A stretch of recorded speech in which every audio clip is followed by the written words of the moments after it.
Bienvenue dans cette émission Réflexion. Aujourd'hui, nous avons le plaisir d'accueillir Éric Chollet, directeur de la mission évangélique contre la lèpre. Éric Chollet, bonjour. Bonjour. Votre mission est active dans la lutte contre la lèpre dans plus de 25 pays. Aujourd'hui, nous vous proposons un reportage sur l'engagement de la mission en Papouasie. Quels sont vos objectifs prioritaires dans ce pays? Alors, en Papouasie, nous avons commencé il y a très longtemps, peut-être une quarantaine d'années, par un travail purement médical, détection de la lèpre, tout ce qui était curatif. Et maintenant, nous sommes dans une seconde phase qui est celle de création de groupes parmi les handicapés dus à la lèpre et d'autres handicaps. Alors, notre travail a passé en fait du médical au plan social et réhabilitation. Le reportage que nous allons montrer aujourd'hui a été tourné en novembre dernier. Dans quelles conditions a-t-il été filmé? Alors, il a été filmé, ce qu'il faut souligner vraiment, parce que c'est très important, avec de très petits moyens, une petite équipe. Et il a été tourné par une personne pleine de bonne volonté qui fait un travail excellent. C'est un bon travail d'amateur, mais qui rend quand même bien la fidélité du travail que l'on rencontre sur le terrain. Sans plus tarder, je vous propose de découvrir ce reportage.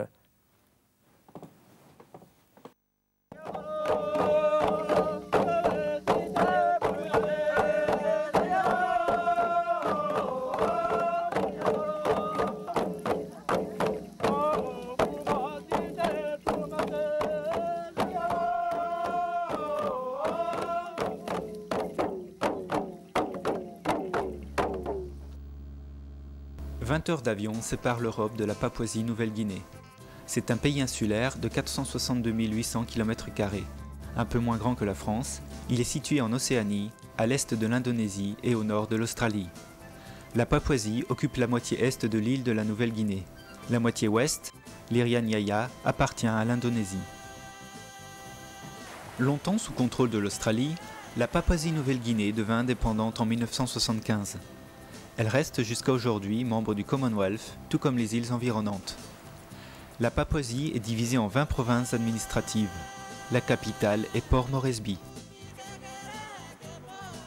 4 927 000 habitants peuplent le pays, dont la langue officielle est l'anglais, langue de l'éducation, des affaires et du commerce.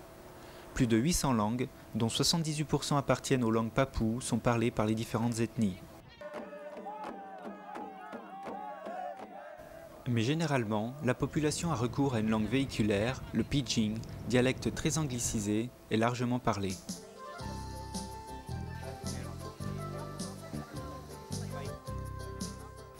Dotée de ressources naturelles, l'économie est cependant en régression. Le tourisme, qui favorise l'artisanat, est en progression dans les villes.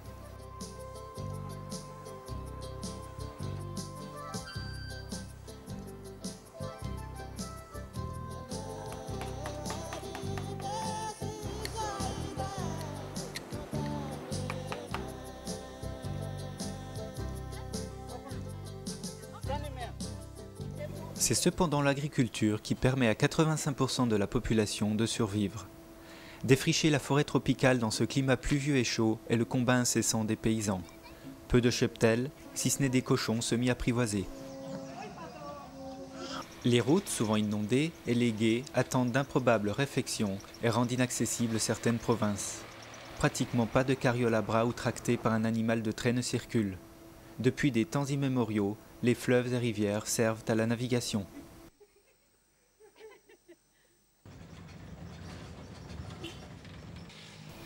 L'avion est encore le mode de transport le plus fiable, mais la population déshéritée n'y a pas accès et recourt plutôt aux camions surchargés. Oro, oro, bienvenue, bienvenue, scandent les Papous, dont la décoration corporelle traduit l'appartenance à un clan. Visage maquillé de blanc et d'ocre, tête couronnée de plumes, les danseurs, dont certains sont atteints de lèpre, chantent l'histoire touchante de l'un des leurs. Ma femme m'a quitté à l'apparition de mes ulcères. J'ai été soigné et guéri grâce à notre groupe d'entraide. Pour reconquérir ma femme, j'ai envoyé un groupe de danseurs lui annoncer la bonne nouvelle de ma guérison. Malheureusement, elle était remariée. Que de regrets nous avons eus. Même après guérison, le patient est poursuivi par les conséquences de la lèpre à laquelle s'attache une image de peur qui vient du fond des âges.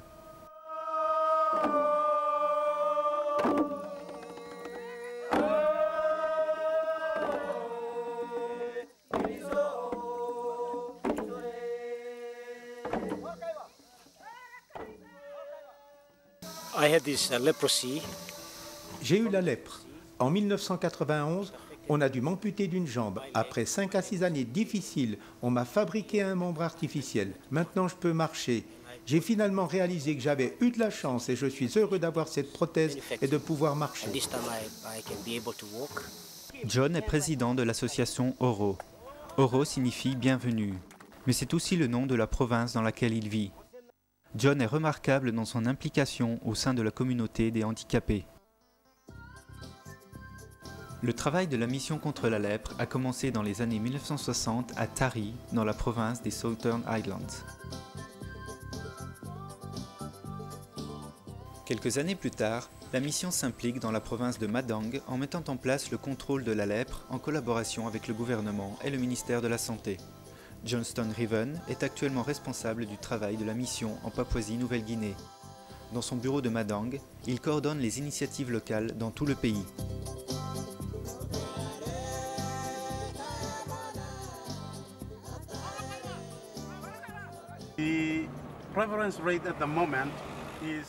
Nous sommes un partenaire très important pour l'élimination de la lèpre dans ce pays. Actuellement, le taux de prévalence est de 0,8 sur 10 000 personnes, taux atteint en 2000. Plusieurs autres provinces ont également atteint le seuil de l'élimination de la lèpre, fixé par l'OMS à 1 sur 10 000 habitants.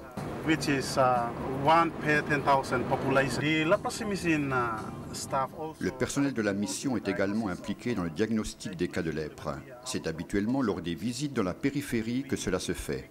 Nous essayons de confirmer ou d'infirmer les nombreux cas suspects. Lors de nos visites, un flot de personnes nous attend. Nous offrons un diagnostic de qualité et par la même occasion, nous formons le personnel sanitaire de la région par la pratique sur place.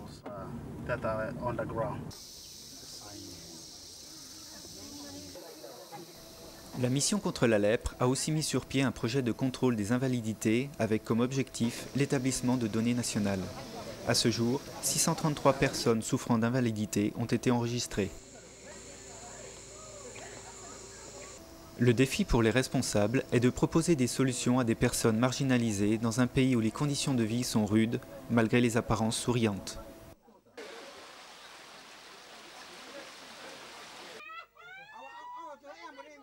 La carte de la lèpre dans le monde correspond à la carte de la misère. C'est une maladie des pays pauvres où les gens souffrent du manque d'hygiène et de malnutrition.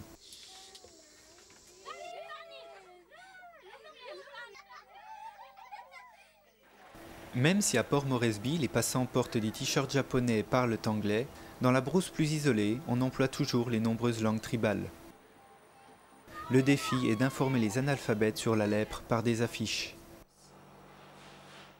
Jusqu'à une période récente, la Papouasie était animiste. Certains habitants de la brousse vivent encore dans la peur des esprits. Pour eux, la lèpre n'est pas due à un bacille, mais à un esprit mauvais. Et si les rites religieux ne guérissent pas le malade, c'est l'exclusion.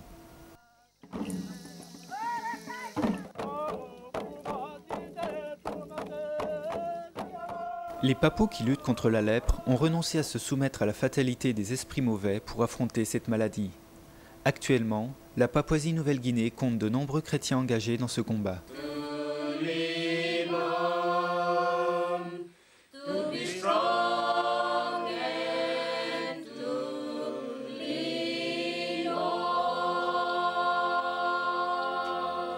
Malgré ces efforts, tout n'est pas gagné. Ce qui s'est passé avec cet homme, il s'est passé que nous n'avons jamais vu cet homme. Même le personnel sanitaire de la région ne l'a jamais vu. Et il a développé des invalidités à une main et un pied. C'est avec ces difficultés que la mission contre la lèpre travaille dans 14 provinces avec 3 objectifs. L'éducation et l'information, l'accès aux soins et le développement socio-économique. Informer sur la lèpre, ses risques d'invalidité et aussi sur d'autres handicaps reste primordial. Comment nous nous faisons connaître? Par notre radio locale. Les gens qui ont entendu l'émission viennent, rejoignent l'association et en parlent à d'autres. C'est du bouche à oreille. Je suis diabétique depuis 14 ans. On a dû m'amputer le pied gauche l'année dernière. Lorsque j'ai entendu cette émission à la radio et que j'ai pris conscience de l'existence de cette association et de leurs projets, j'ai décidé de la rejoindre parce que j'ai compris qu'elle allait m'aider puisque je suis handicapé. Je suis agent de contrôle sanitaire pour le département de la santé de la province d'Oro. Ma responsabilité consiste essentiellement à suivre les personnes handicapées. Quelle que soit l'information venant de la mission par notre bureau de Madang, je transmets le message et quelle que soit l'information pour une personne handicapée, je la fais aussi parvenir. Si je vois qu'ils ont pris une décision qui ne correspond pas aux directives, je viens et je leur dis quoi et comment ils doivent faire. Travail énorme de fourmi pour toutes les personnes impliquées dans l'éducation et l'information. Combien de milliers d'heures ont été nécessaires à des expatriés et à des autochtones pour découvrir les lois cachées des langues tribales, inventer des alphabets, composer des brochures et des affiches d'éducation sanitaire? Ces efforts ont un but, transmettre les informations, encourager les patients souffrants et former le personnel sanitaire. Une des personnes impliquées dans ces différentes tâches est Angelica Pfeiffer. Ils apprennent au moyen des images que la lèpre est guérissable, que les germes peuvent être tués par les médicaments. Nous imprimons ces messages sur les t-shirts et des équipes les portent lors des compétitions sportives. Une autre chose que nous faisons est le sponsoring d'enfants pour leur scolarisation. Cette maman est affectée par la lèpre. Son fils a été aidé par la mission pour sa scolarisation. Ce jeune maintenant est enseignant. C'est au travers de ces groupes d'entraide mutuelle que la mission contre la lèpre cherche à atteindre ses objectifs. Ces groupes se fédèrent en associations. Nous trouvions que l'aide devait venir du département de la santé. C'est ainsi que l'idée d'une association a commencé à germer. Comme pour la plupart d'entre nous, pour beaucoup d'handicapés, la vie était une lutte pour tout. Pour avoir un bon chez-soi, mener une vie meilleure, pouvoir s'occuper des besoins de leurs enfants, de leurs femmes, et aussi pour pouvoir se procurer ces autres choses nécessaires à leurs soins quotidiens. Nous pensions que pour demander de l'aide au gouvernement ou ailleurs même hors du pays, un grand groupe aurait plus de poids. C'est comme ça que l'idée est venue.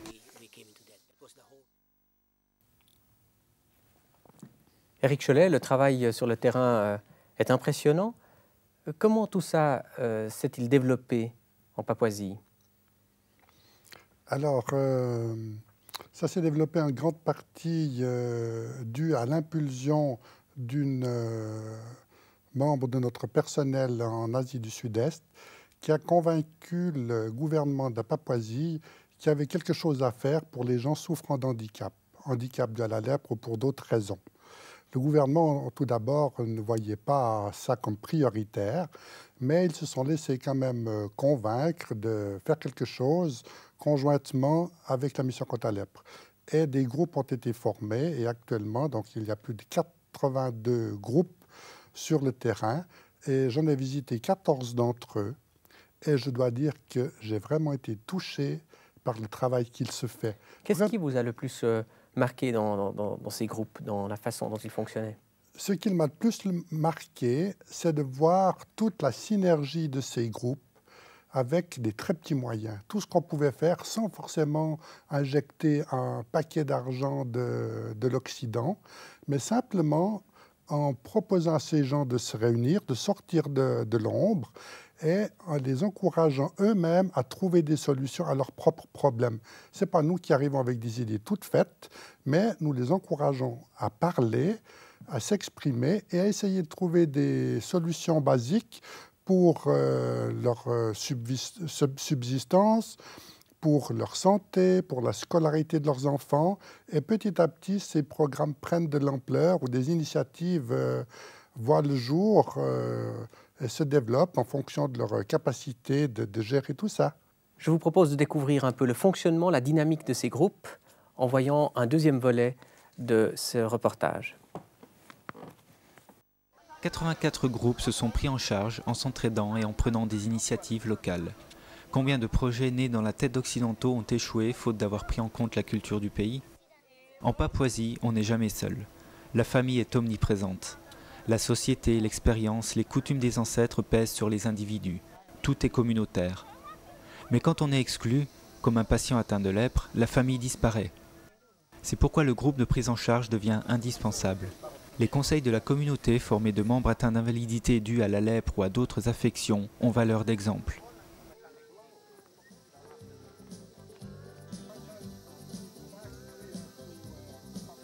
Ces petites communautés favorisent l'accès des patients aux possibilités thérapeutiques, ce qui est le second objectif de la mission contre la lèpre.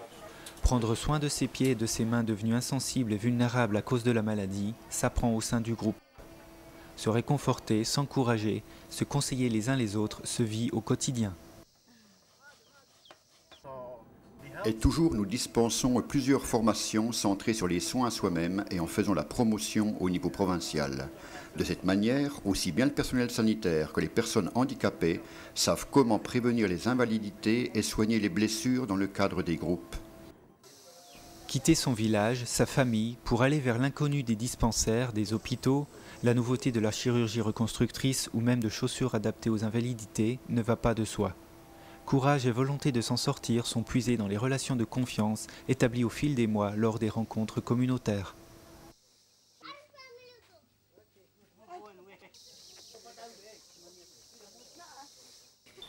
Nous essayons de les aider à voir leurs capacités et non leurs limites, et à ce que ce soit visible dans toutes les communautés et dans le reste de la Papouasie-Nouvelle-Guinée.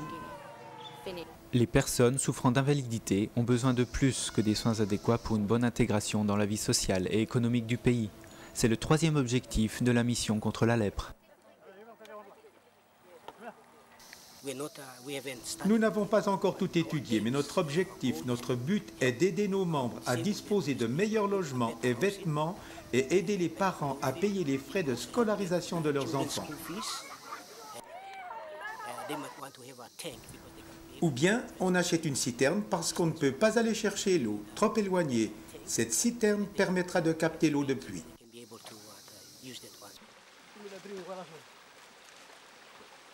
John et ses groupes d'entraide ont connu la marginalisation, le voisin qui néglige de saluer. Ils ont souffert de voir leurs enfants tenus à l'écart de leurs congénères en raison de la crainte superstitieuse attachée à la lèpre. Ma mère a eu la lèpre au début des années 70. Elle vivait dans la colonie de lépreux de l'île de Camo où j'ai grandi.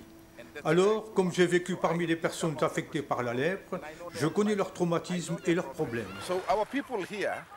Pour vivre, les gens d'ici doivent avoir foi en eux-mêmes. Ils doivent croire en eux, croire qu'ils sont capables d'apporter quelque chose, quel que soit leur handicap. Croire que leur contribution est valable et efficace pour l'amélioration des conditions de vie de leur famille. Et que, même s'ils ont la lèpre, ils peuvent devenir partie intégrante de la communauté et participer à sa construction, à son développement et à son futur et leur famille aussi. Les Papous connaissent la chaleur du jour qui écrase, les nuits longues et froides, la malaria qui rôde dans les coins avec une moustiquaire trouée comme seule protection. Même si elle n'est pas sans allié contre le paludisme, puisque des hordes d'oiseaux dévorent les moustiques, Gertrude Simborata est néanmoins victime de la malaria. J'ai eu un paludisme cérébral, je suis restée paralysée. Puisque je ne peux pas travailler au champ, je suis sans ressources avec 2 enfants à charge. J'ai rejoint un groupe d'entraide. En règle générale, même handicapés, les habitants de la Papouasie participent à de grands travaux. Défrichage de la forêt et ses échardes, combat contre la luxuriance de la forêt tropicale qui reprend toujours le dessus avec les pluies diluviennes. Les femmes passent des journées entières dans les jardins, le bébé ou les provisions dans le filet qui passe sur le front, couvre la tête et retombe sur le dos. Les animaux de trait sont inexistants et seule la brouette pallie au manque de moyens techniques.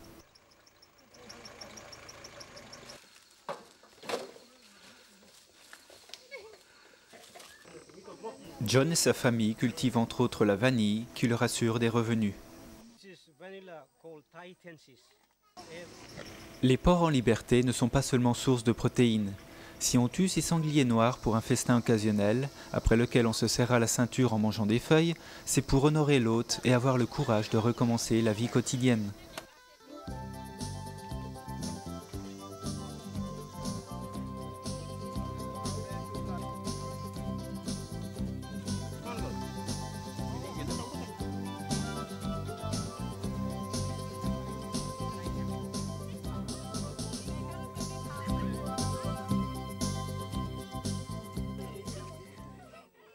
Ces petites communautés savent que malgré sa luxuriance, la Papouasie n'est pas un paradis terrestre, même si les oiseaux gazouillants et claironnants se répondent les uns aux autres, et même si l'oiseau représenté sur le drapeau se nomme oiseau du paradis.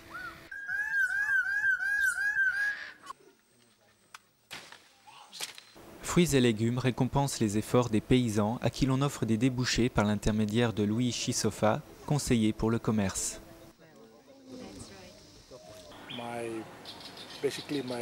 Ma responsabilité consiste essentiellement à encourager et promouvoir le petit commerce dans la province. La plupart du temps, nos clients viennent des régions rurales pour chercher des conseils chez nous. Par exemple, comment gérer un petit commerce. Trouver des débouchés pour sa production et nourrir sa famille, ce sont les deux cibles que vise John lorsqu'avec l'aide des siens, il plante le manioc qui deviendra tapioca.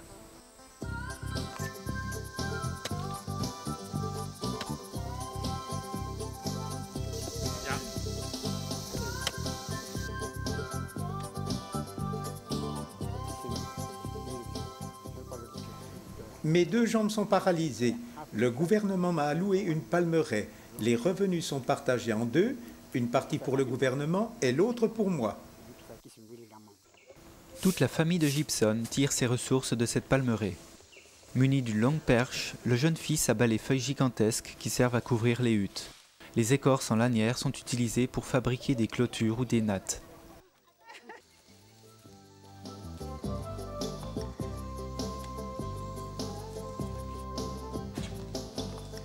Quant au fruit du palmier, il est recherché pour diverses utilisations comme l'huile de palme. Le noyau entre dans la fabrication de médicaments.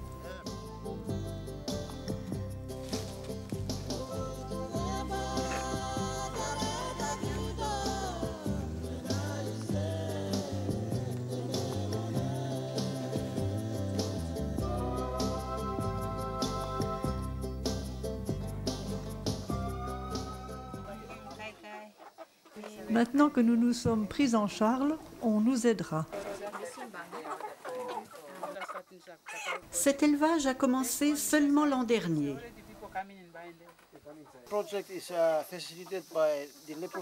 Ce projet d'élevage de poules est soutenu par la mission contre la lèpre. Il apporte une aide appréciable et sera agrandi prochainement. Avant que le projet commence, nous étions sans aide, nous débrouillant par nous-mêmes. Jason Kogeni, ancien patient atteint de lèpre, est devenu trésorier de l'association Oro de Popondetta qui compte 13 groupes. Cette association est composée de 36 patients atteints de lèpre et de 70 autres personnes victimes de handicaps divers. La mission nous soutient maintenant que nous avons commencé. Elle a aidé pour la construction du poulailler et a commencé un atelier de prise en charge pour orienter les handicapés.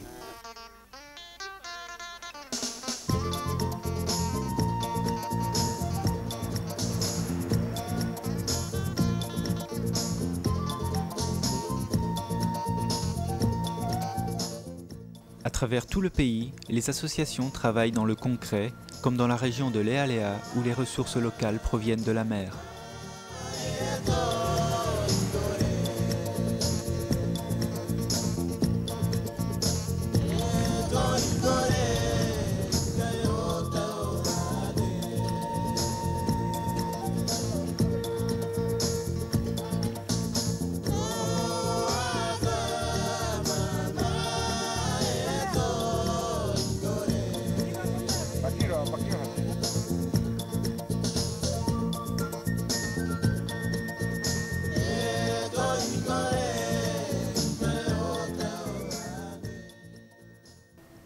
Imagination et initiative ne suffisent pas.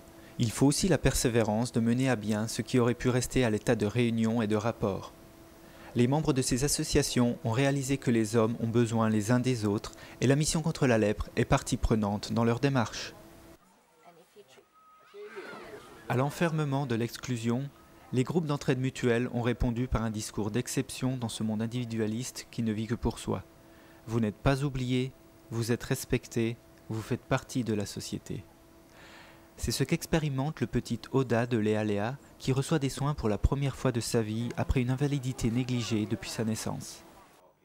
Pour cet enfant, un peu du royaume de Dieu à venir est déjà là. Ce royaume qui fera droit aux opprimés, qui donnera du pain aux affamés et redressera ceux qui sont courbés.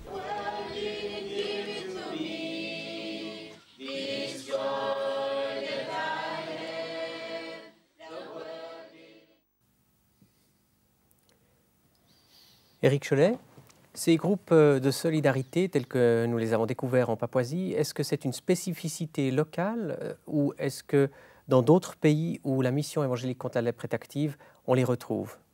Oui, on retrouve ce même principe qui est appliqué dans beaucoup d'autres pays dans le monde. Et je pense que c'est un petit peu la suite logique du combat mené au départ au plan médical de la lutte contre la lèpre. Et maintenant, on a beaucoup plus affaire à des gens qui souffrent des séquelles dues à cette maladie et avec lesquels il faut qu'on reconstruise leur vie pour les réhabiliter au plan social et économique. Justement, en parlant de réhabilitation, la dignité, la restauration de la dignité, quel rôle joue-t-elle dans votre approche du patient et de la maladie?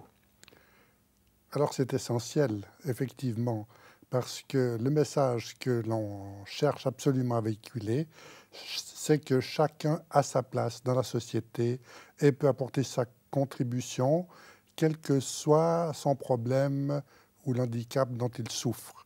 Alors c'est ce message d'espérance que nous voulons promulguer à tous ces gens. Et notre vision, eh bien, c'est d'essayer de pouvoir atteindre un maximum de personnes dans le monde pour justement réinstaurer cette dignité auquel tout homme a droit. C'est sur cette note d'espérance et de dignité que nous terminons notre émission. Merci Éric Chollet d'avoir été avec nous. Merci mesdames et messieurs de nous avoir suivis. À bientôt pour une prochaine émission.